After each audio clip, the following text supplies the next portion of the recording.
Hi everybody, it's Margot Levette here. Just want to give you a quick explanation as to why some of our episodes open up with the K advertisement. I want to thank you for listening to Her Business. We were part of that major network for almost 3 years, and when we moved, we brought our shows with us. So with that said, you can enjoy Her Business, Her Voice, Her Conversation on our website, margotlevette.com, or Public Radio, iHeartRadio, Pandora, Spotify, iTunes, aka the new Apple Podcasts, on Stitcher, just to name a few platforms. And that's the explanation as to why some of the episodes open up with K advertisement. Enjoy. Bye-bye. 24 hours a day, 7 days a week. Anytime you want it. Online and on demand. VerKRadio.com. The power of women. Welcome to Her Business, Her Voice, Her Conversation with Margot Levette. Heard on VerKRadio.com and worldwide on iHeartRadio. Women reinvented to become entrepreneurs, authors, speakers. Their second act is full of courage, full of how-tos, and inspiration. Now, let's get into the show. Here's your host, Margot Levette.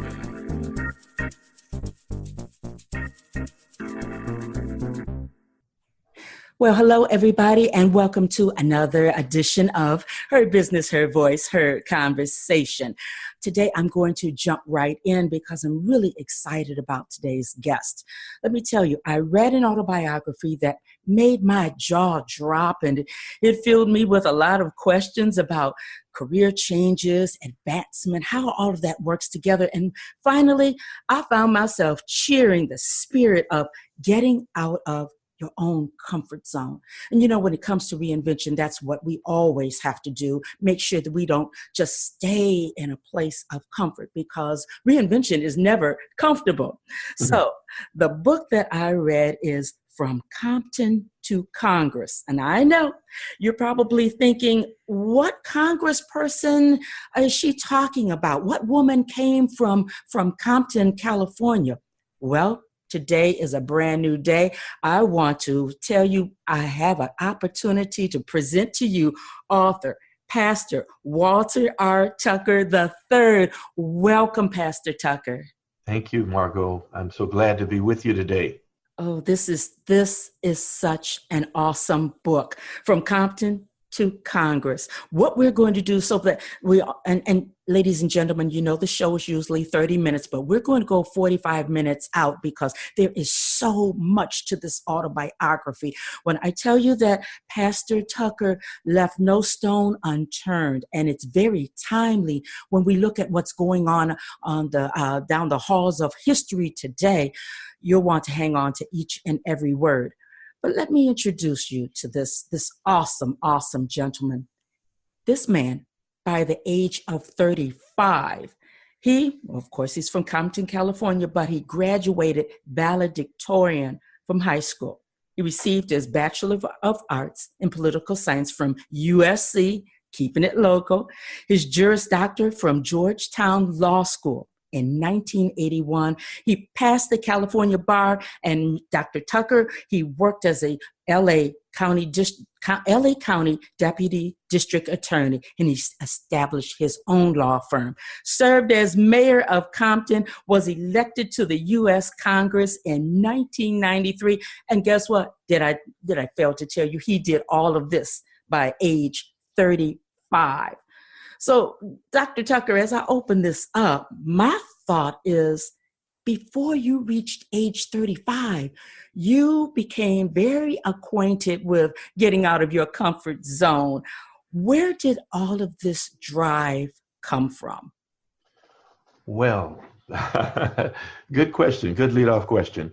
Well, first of all, I want to let you know that, again, it is my delight to be with you today. I take it as an honor and a pleasure and a privilege. And to all your listeners, good day to them also, and Happy New Year. Yes. The book is entitled From Compton to Congress. And as you are familiar, very often in today's market, most books have subtitles. And the subtitle is His Grace for My Race. And so it's a book that deals with a lot of, as you said, natural political things, but it's also my personal story, which deals with my spiritual journey. So the answer to your question is that first and foremost, I believe that God had a plan for my life. As we can see in the Bible, he has plans for people's lives. And he told Jeremiah, I knew you before you were formed in your mother's womb. Yes. So he knew me before I was formed in my mother Martha's womb. And he had a plan for me. He had a plan for me to become her son to my father Walter and my mother Martha. And after I came out of the womb, being the son of this woman, Martha Tucker, she was very emphatic about goals and about achievement. And so I think that, God's plan and her push combined together had me on a track to never stay too comfortable. In fact, there's a story that comes to my mind, and it's in the book also. And it talks about when I was a young boy and I was in the first grade, and my mother had insisted that, and my dad and mom both insisted that we all were good students in school. And I was in the first grade and I was the spelling bee champ. And one day I came home and I was teary-eyed. My mother picked me up from school and I was teary-eyed. And she was like, "What's wrong? Somebody beat you up? Somebody do something? I'm going to get them. What happened?" I'm like, no. I said, "I lost the math bee." And she's like, "What?" She said, "Come here, boy." And so we sat down at home, and she said, "Now listen." She said, "Now you know that you always won the spelling bee." And I said, "Yeah, but I just couldn't do the math. I just did." She said, "Well, wait a minute." She said, "You won the spelling bee because you practiced and you practiced and you practiced." He said, "We're going to do the same thing with the math bee." Well, we did. I did, and I became, the winner of the math bee. So from a very early age, I could feel, again, God working through the hand of my mom to keep me uncomfortable. I have a saying that comfort precludes growth. And so I agree wholeheartedly with this theme and this inference that you've taken from the book. I think it's a really good one. Well, thank you. Thank you. That's the first thing that jumped out to my mind, is this thing of how you just never stayed comfortable. You come from a very powerful family also. Your dad was mayor of Compton 3 times. That leads me to believe that there was a lot of confidence. He was in the community, and you all became Compton as a matter of fact. But then when your dad passed away, what made you decide that I'm going to fill this spot, knowing that it's probably going to be a dogfight type of to get there? But what made you really decide, I'm going for it? I'm filling my dad's seat. Well, you're absolutely right. First of all, about my dad and the family. Some people have even dubbed us the first family of Compton, because, again, we're the only father and son mayors in the city's history. So it's kind of a political legacy, a political dynasty. The family was very much ingrained in Compton even before my dad got into politics, because before he got into politics, he was a dentist. And in fact, I still meet people to this day. My dad passed in 1990. And I mean, to this day, I still meet people that say, "Hey, your dad was my dentist." And I still got his dental work in my mouth. Then they try to show me. I said, no, it's okay. It's all right. I believe you. But my point is, we were ingrained in the community, as you just said. Now he runs for office, and he becomes the first African-American to be reelected as mayor. Dollar Hyde was the first black mayor. In fact, he beat my dad in a runoff in 1969. And my dad didn't give up. He ran a second time and didn't win. And then third time was the charm. And then he was reelected and then reelected again. So back to your question, what caused me to run for his seat, which was in a special election? It was a combination of that, to honor that political legacy, and also it was a prodding by God. In the book, you gotta read the book, folks, because it's really some very interesting things there. But in the book, I kept feeling this restless feeling, like you talked about not feeling comfortable. And the night after my dad's funeral, we went to sleep. My wife and I went to sleep, and something really miraculous happened. She had a vision, and I had a dream, and they were basically both the same thing. Now, my dream was this angel or spirit leading me down the courthouse hallways, showing me the places that I practiced law, and letting me know that practice was going to be over with. And her vision was one of my dad actually appearing to her, telling her that your son's going to be the mayor, and you might as well get ready and get in line, because she was not having it. She's like, look, I married a lawyer, not a politician. And we woke up the next day, and I was getting ready to tell her about my dream. And before I could tell her about my dream, she told me about the vision that she had. And she said, you're going to be the next mayor. And I was like, okay. I was like, well, that made my job a lot easier to convince her, because she's already convinced. I'm saying, okay. So it was a combination of those two things. It was the fact that I think something supernatural happened, but God wanted me to know that this was his will.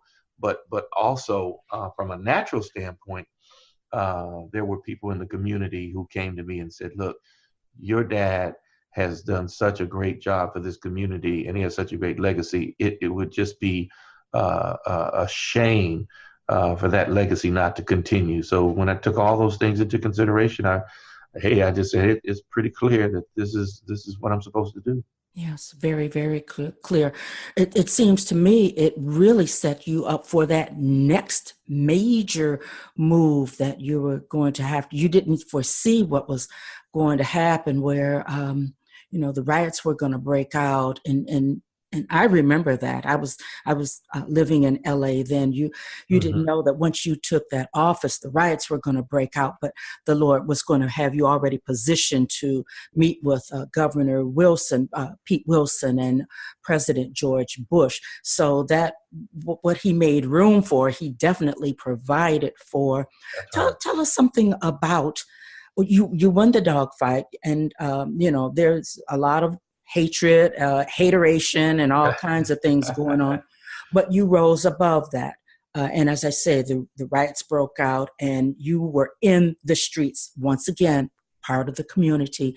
And because you spoke out, then you gained national attention and restoration. Is restoration the correct word to use? What happened to Compton, because you did take that firm leadership stand? Yes, I believe that's an apropos term. You really, again, talking about not being comfortable.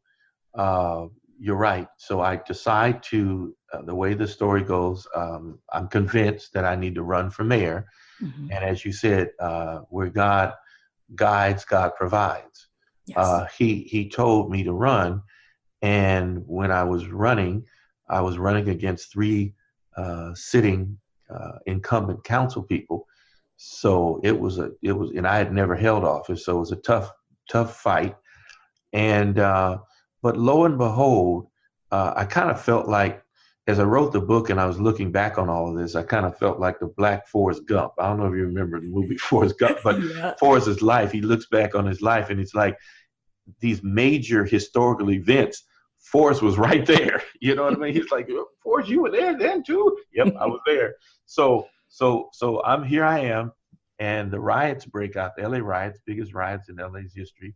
And I happened to be the mayor of Compton at that time, but also at that time, I was running for Congress. And it goes back to our prior allusion to this theme of not staying comfortable, because 8 months into office, the congressional seat opens up, and I start running for Congress. So I'm mayor, but I'm running for Congress. And so when the riots break out, I'm running for Congress, but literally I'm behind in the polls. I'm running against the congressman's daughter, Congressman Merv Dimely, very illustrious black politician in the state of California, our only black lieutenant governor in the history of the state. And so he has a lot of political clout, political machinery. I'm behind in the polls, and it's getting close to the election. And all of a sudden the riots break out. And as you said, I wasn't thinking about political ramifications. I wasn't thinking about the congressional race. I was thinking about the city getting ready to burn down. Yes. And, the city that I love and I live in. And I go out there in the midst of all the fires and gunshots and everything. And there's a CNN unit out there. And I jump on in front of a car and say, look, Governor Wilson, bring the National Guard in right now. Yes. And what was coming over me at that point was, hey, if this was Beverly Hills or someplace else, they'd have brought some order in right away. And they're like, okay, it's Compton, let it burn, And I was like, oh no. So thank God that they responded. The media pressure was on them. And I think at the time I was like, bring the damn National Guard in right now. I was, it was like, this was life or death. And so they responded, they came in, restored order. And subsequent to that, the governor came in to assess the riot-torn area. And that was Pete Wilson. And then he said, look, I want to help you out and try to get these FEMA dollars, federal assistance dollars to you. But it's somebody I want you to meet. And lo and behold, the next day, I'm standing looking at the President of the United States, President Herbert Walker Bush, who we know just passed. And it was such an interesting thing that happened. I did a post on Facebook, excerpts from the book and the picture, and on the day that he was funeralized. And so many people responded when they read the excerpt saying, my God, we never knew that George Bush lived in Compton. And it's amazing. So it just goes to show you that, again, this Forrest Gump person is here, and he's saying, well, there I was, with the president, there I was with the governor, and there's where the future of Compton's future was changed in a day. Totally changed. Totally. And Compton is a vibrant city to this day because you became the leader that the people needed you to be. I love it. Oh, my goodness. Not only became the leader that Compton wanted, you became the leader 2 times that California needed as far as becoming a congressman. You beat out the machine. And at the age of 35, Pastor Tucker, you became the 2nd youngest Black congressional congressman in the nation at that time. That is amazing. What is your mother thinking at that time? What is your Robin, your wife? What's going on in you all's lives and minds? Well, it was a dream. Literally, it was, one of those things where you have to say, pinch yourself, because we were really, as the phrase goes, living the dream. The riots and what happened, and the president, all the press that resulted therefrom really did change that election around. And so, as you said, there I was, and I was on my way to Congress, 35 years old. No Black person from Compton had ever gone, and here I am, the youngest African American from California to ever go. And it was a dream. It was, I think over the years when I was writing the book, Margot, I went through a lot of, I worked on this book for 17 years. Wow. I took my time. I realized after a while, what's the rush? I want to leave something that was going to really be a tremendous legacy. So I just slowed down. My greatest bugbear, if you will, in my life was also something that ends up being my greatest accomplishment, and that's impatience. I got into trouble because of impatience, and I have learned to become more patient. And so that's why I slowed down with the book.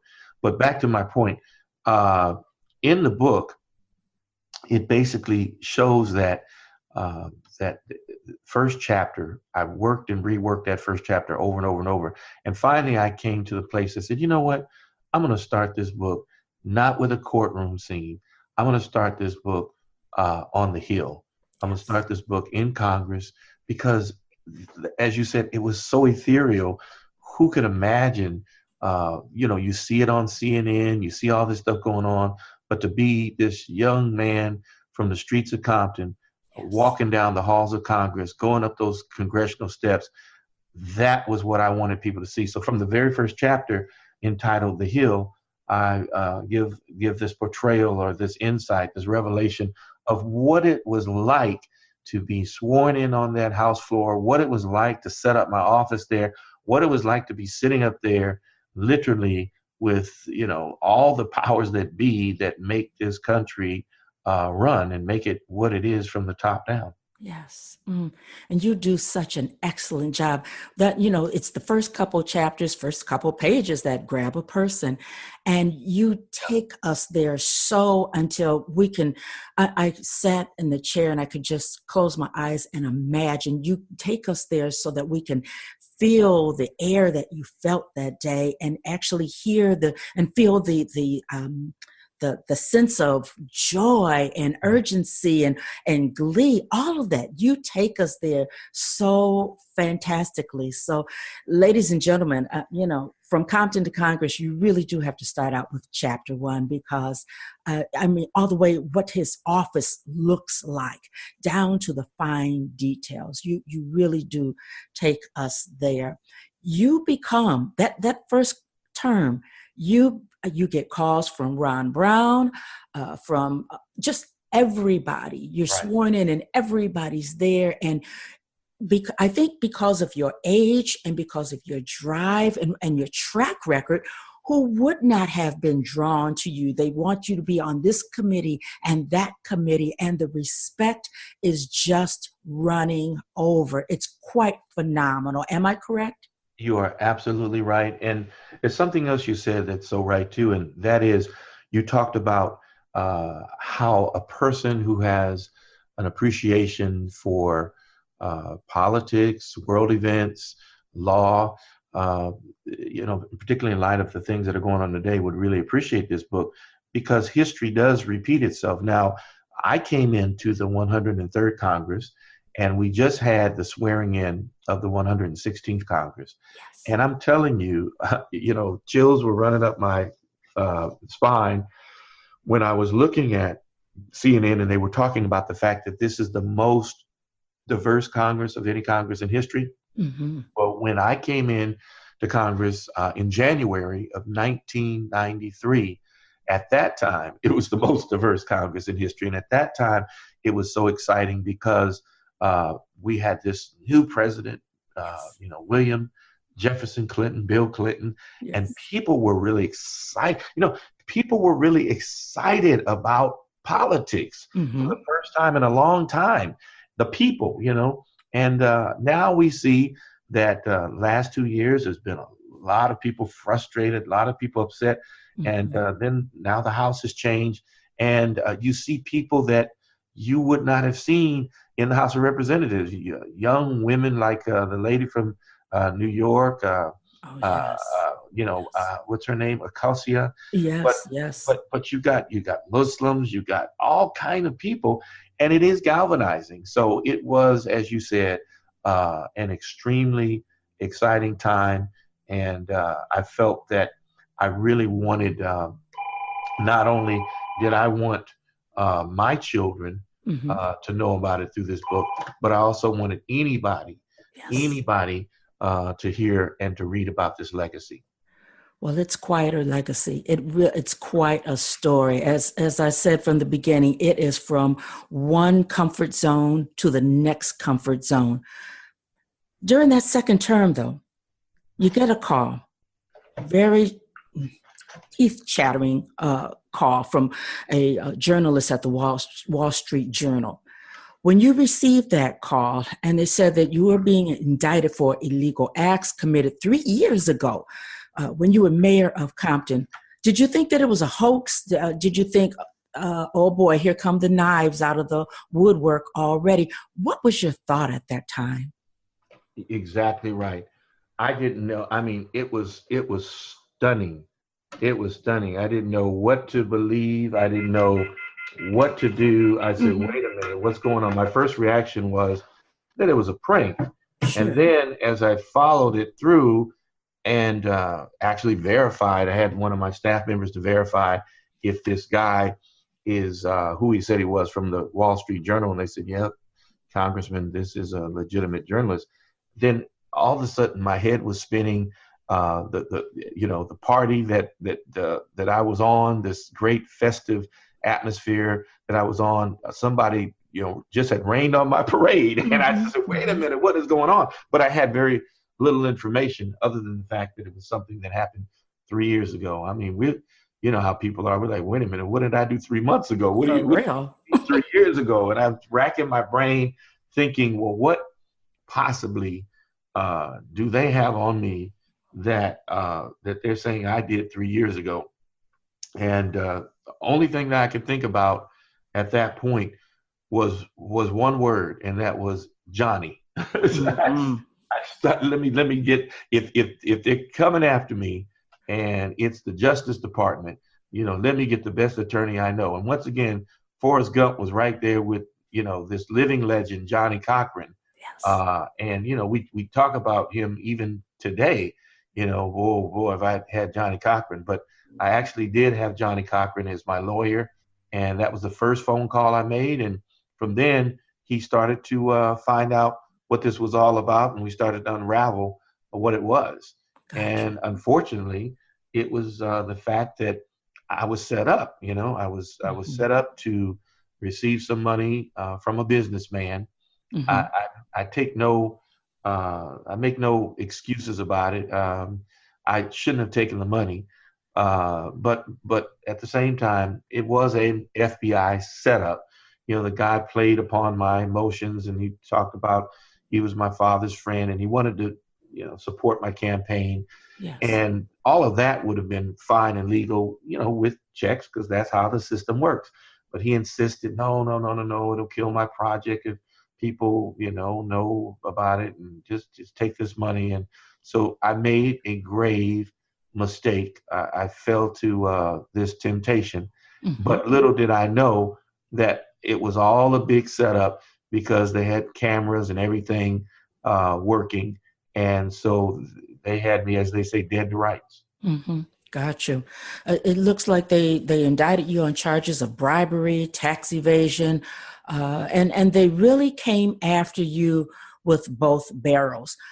When I think about what's going on now, it seems as though the powers that be pick and choose who they want to come after, because, you are very open about the whole process, the indictment, the days in the courtroom, how you worked with Johnny Cochran, and then went on to Bob Ramsey, who was your defense attorney. Correct. It seems to me that this type of thing is kind of commonplace, and people pick and choose who they want to go after and how deeply they want to go after. Am I completely wrong about that? What are your thoughts on this? Oh, I think you are completely right. One of the things that happened when I went through what I went through with this criminal trial and this criminal, trial in more sense than one sense, was that I did some deep research, and I found out that statistically, African Americans were much more likely to be targeted than their white counterparts on almost every level of political service, national, state, and local. I also found out that there's just a deep-rooted and deep-seated racist history of the FBI that lends itself to that kind of targeting. Mm-hmm. In other words, the very origins of the FBI were laid with policies. One policy in particular is called Frühmenschen, and Frühmenschen is a German term that literally means primitive man.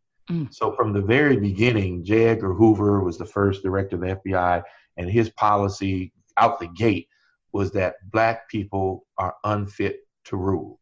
And so it was an intended policy to make sure that they were not in position to rule because they felt we were unworthy of ruling. Yes. So all I can say is that when I understand that policy and I look at the statistics over the years, particularly we saw this in the early 80s and going into the 90s, again, the high incidence of Black elected officials who were investigated and targeted and indicted. And then I look at the city of Compton. When I was indicted and they brought me in to the Justice Department, to the LA office of the Justice Department, what I found was the Attorney General's office. What I found was a room filled with all kind of charts and files that were basically targeting every elected official in Compton, not just Walter Tucker, but everyone. Omar Bradley, Patricia Moore, you name it, everyone. And so when I looked at that, I just said, my goodness, I mean, they're just focusing on a city like Compton, which, by the way, happened to at that time be filled with Black elected officials. So that's pretty much what I have taken from this. And again, it's documented. Well, I'm glad that you are transparent enough to make that statement, because when I read the book, that's exactly what I thought. So I'm glad that you, we don't have to shy away from the facts, what really is going on. Yeah. But needless to say, 6-week trial, very dramatic, highly publicized. Bob Ramsey, he had to jump in and take the reins because of the O.J. Simpson trial, which really was all consuming for Johnny Cochran. So you were blessed. Right. You were blessed to get Bob Ramsey. 6-week high profile trial, very draining, very intense. Yes. Mm-hmm. I can imagine when as you wrote about it, I could feel it.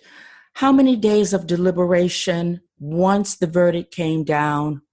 Take us from that point on, please. Yes, the jury was out for a little over a week, and I was on pins and needles waiting because it had been out for quite a while. Because, as you said, 6-week trial and mounds and mounds of evidence, and the thing that was so difficult and frustrating for me was the fact that, unfortunately, I was not able to get a jury of my peers. There was one African American on the jury.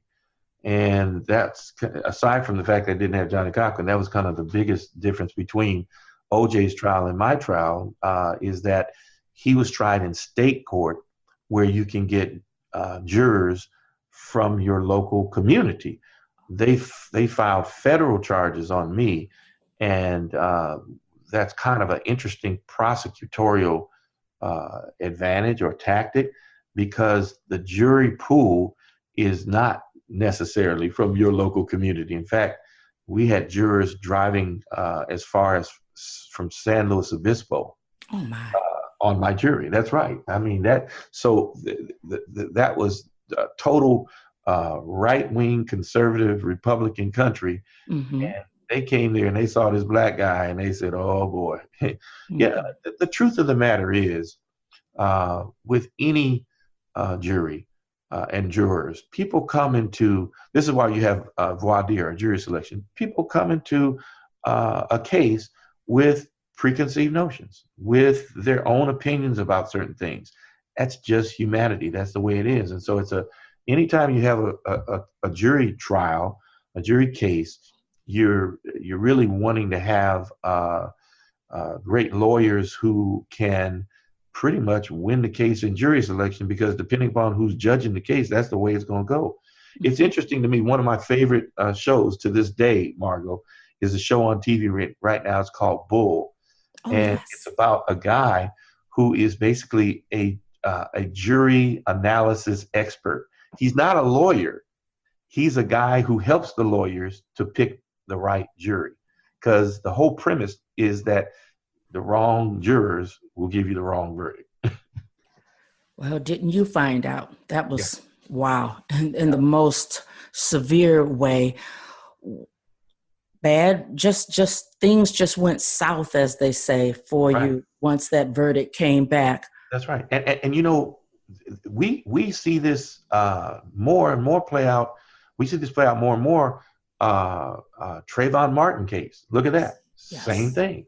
You know, there were white people on that jury who said, well, I just can't understand why a young man would have to be in that neighborhood and why he would feel in fear of his life, you know, and feel that he would have to do anything. And, you know what I'm saying? And you're sitting there going, what is wrong with this picture? Mm-hmm. So we, unfortunately, based upon ethnicity, socioeconomic background, we can see the same picture totally different. Yes. And it's been repeated time and time again. I think that's one of the reasons why when the O.J. Simpson case happened and the verdict came down, you saw the reaction between black people and white people all across the country. Mm-hmm. It's amazing. You know, somebody white would say, oh, no, it could be no corruption within LAPD. It just couldn't happen. No way, you know? So, even with, what was the gentleman? Oh, oh my God, I still see them beating him. Oh my goodness. Rodney King. Yes. Oh Absolutely. My goodness. Still with Rodney King. Right. So Rodney King, sorry to get you off, but no, go ahead. Rodney King was the first time that we actually saw the video of what had been occurring many times before. Yes. You know, there had been many ungodly police beatings like that of black men, but we weren't in that era where somebody was filming it. The videotape was running, and so when that happened, it became indefensible. Nobody could deny that this happened, but they still let the guy off. Yes. They still let the people off, right? Mm-hmm. And that was what caused the LA riots. Now, look what has happened since then. Since then, everybody's got cell phones now. Everybody's got video cameras on their cell phones. And all of these police beatings are being captured, but these police officers are still not being indicted, or if they're indicted, they're being acquitted. So Look at the system. Look at the system. And on that happy note, it was not a happy note, but it's mind-boggling. It is simply mind-boggling. I'm looking at your book here, and I'm at the end of it. It says that they decided that you would do 27 months in the federal penitentiary were you here in the state of California? Yes. I was sent to Lompoc, which is, again, a prison in Northern California, Central California, pretty much in the area where the people were, in the Santa Barbara area, in that area where the people on my jury were from. So, I was sentenced to 27 months, and I ended up actually serving 18 months. So I served a year and a half. Dr. Tucker, during that time, I'm sure that there was a lot of opportunity to look back, to contemplate different things. And the Lord has always been in your movement. Did a mightier, much more confident move of God come upon you during that time, so that you would pretty much have your sense of direction, your feet on the ground once you were released and you came back to Compton? Were you pretty much sure about what your next steps should be?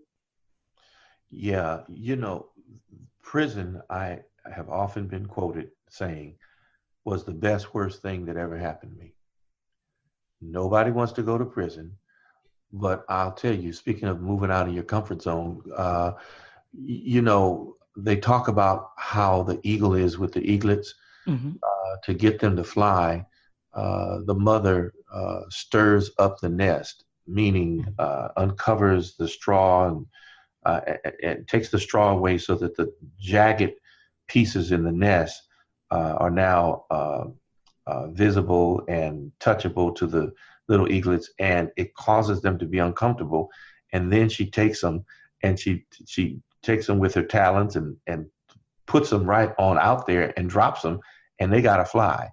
Well, prison was like that to me. It was a dropping off, if you will, from God into this place that no way in the world I wanted to be in.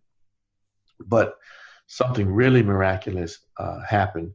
I had no more time for anything. There was no time for politics. There was no time for social events. There was no time for TV. You know, if you tried to watch TV, there was some big dude named Bubba who you had to fight to see TV, so you just leave that alone. But you got to keep your sense of humor in prison. Yeah. But my point is, there was no time for anything but God and the work that I had to do. And God just did an extreme makeover on me. I was able to look at my life and to the scripture talks about let a man examine himself. I was able to examine myself and say, now, wait a minute. You know, these prosecutors set me up. This FBI is racist. But what is it that I did? What was my part in this? And I took ownership of my part, took responsibility for being impatient, for yielding to temptation. And I took responsibility for all of that. And I thought about, like you said, I believed in God so strongly that I knew that if God wanted to, he could have stepped in and kept me from going to prison. And so since he didn't, I knew that there was a reason. And I'm telling you, from that moment on, I gave God my all in all. I gave God my life, and I said, hey, you know what? You got me. Yes. Just don't let me starve. Yes. And that was in 1996. I was convicted in December of 1995. But coming into that new year, 1996, I made this covenant with God and said, hey, you know what? If you take care of my family and I won't starve, you got me in full-time ministry to do your will. And that was 1996. So that was almost 23 years later now. I've been in full-time ministry. I certainly haven't starved. I need to keep working out. But my point is, I was talk about the ultimate change out of the comfort zone. I received an extreme makeover. I really just surrendered my life to God. And that's why I'm the pastor that I am today. My ministry started in prison. There was some hurting. You talk about hurt. You don't know hurt until you hear grown men crying every night going to sleep. In fact, speaking of the book From Compton to Congress takes you literally from my journey from Compton to Congress to the courthouse, really. It goes from Compton to Congress to the courthouse conviction. But the next book that I'm about 80% done with is going to take you from the Congress to and the conviction to the prison confinement.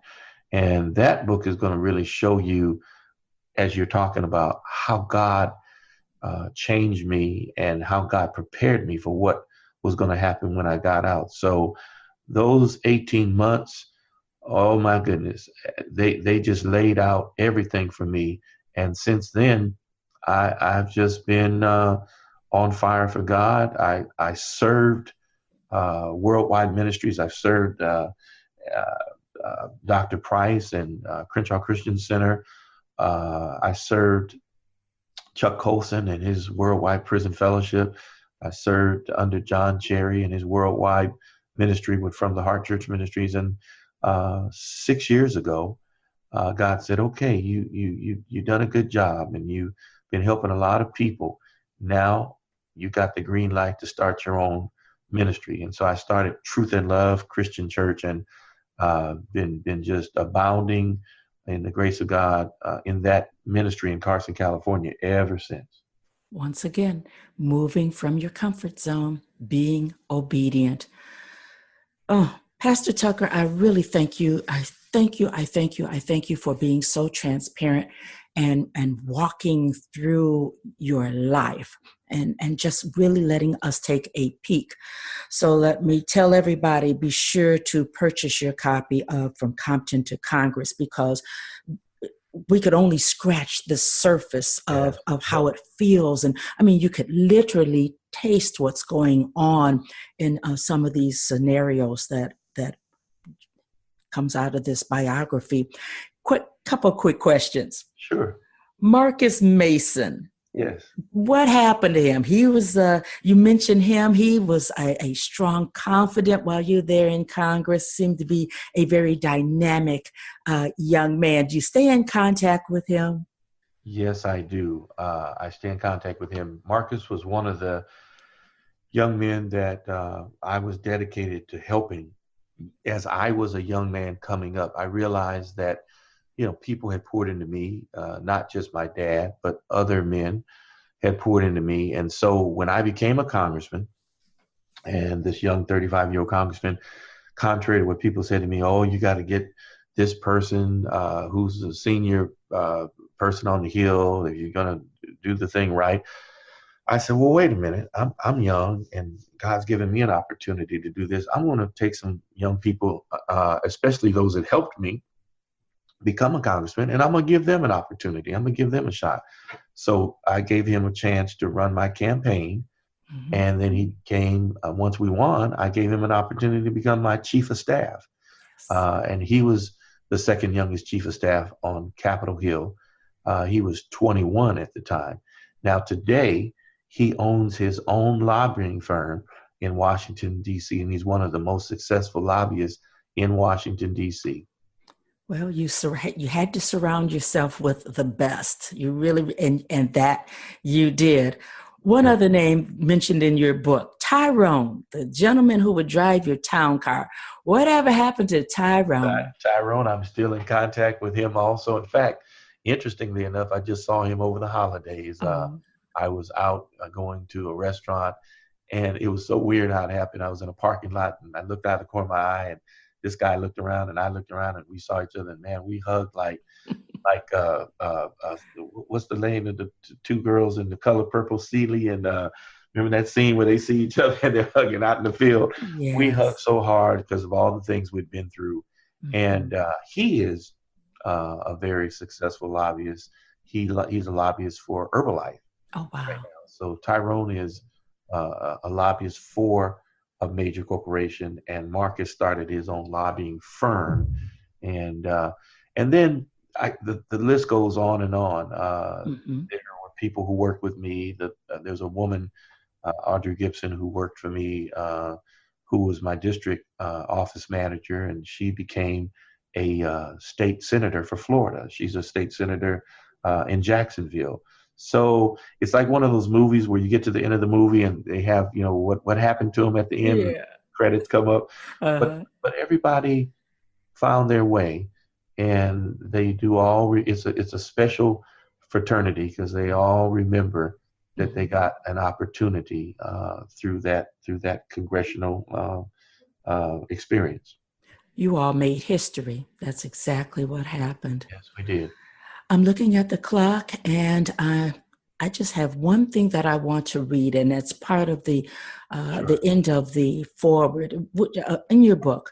Reverend Mark Whitlock Jr. seems to be an extreme friend of yours, ride or die type of buddy. Yeah. He wrote your foreword. I love what he said. Walter R. Tucker III's book, From Compton to Congress, speaks to the heart of our nation's need for restoration and unity. And I thought, how well put. Yes. We need it then when you were in Congress, and we certainly need it now. Very well said. Thank you. Let me thank you for joining us again. And I say us because I know that the audience is everybody's jumping in their seats by now. From Compton to Congress. Be sure to get your copy. And Pastor, where do we purchase it? Available on Amazon, and the ebook is available on Kindle. All right. So either way, if you like the touch and feel, go on Amazon. You can order it. And if you're one of the ebook people, go on Kindle. And if you want to get a signed autograph copy, come see me at Truth and Love Christian Church. You can Google it, in the city of Carson, California. Come worship with us, and come and either bring a book you pre-purchased, or you can purchase a book there at the church, and I'll sign it for you. And God bless you, Margot. I tell you, I'm inspired by what you're doing, and keep on keeping on. And I will say this to you. I declare that this is going to be your best year yet. So get ready for it. Enjoy it. 2019, your best year yet. I received that, Pastor. I received that. Thank you so very much. I just studied myself full concerning you, because you did an excellent job.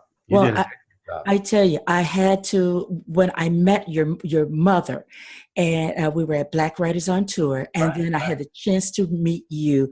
I didn't know when, but I said, some way, somehow, we're going to have a conversation. And the show is predominantly for women, by women. So you are essentially the first man on Her Business. I'm truly honored.